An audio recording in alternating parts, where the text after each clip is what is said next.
Let's stay on conversations about the economy because former President John Dramani Mahama has faulted the principle applied by government in the revocation of licenses of some financial institutions.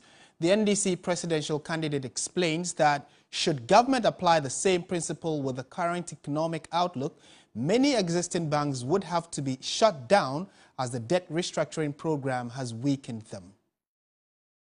The former president had a one-on-one interview as part of the 7th Ghana CEO Summit in Accra. As you are aware, he made some assurances, particularly the restoration of licenses of some banks in the financial sector cleanup should he win power.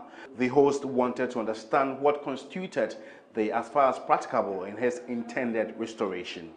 All the banks were not in the same circumstances when they were shut down. And I'm aware that there are some criminal prosecutions with misuse of funds and so on and so forth. And that's why I don't want to treat it uniformly. And I said, as far as practicable, those that were unjustly withdrawn, can be restored. Well, John Dramani Mahama has given the impression that at least he has a fair idea of some banks that may likely have their licenses restored. He cited a case where a bank was shut down because there was criminal prosecution against its major shareholder. For him, that had nothing to do with the bank.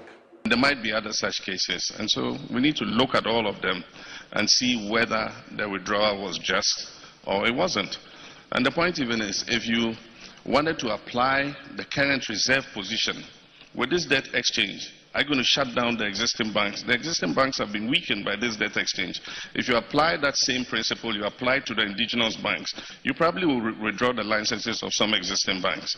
He faulted the principle applied in the revocation of the licenses of these banks, questioning why government turned a 4 billion cedi problem into a 25 billion cedi problem.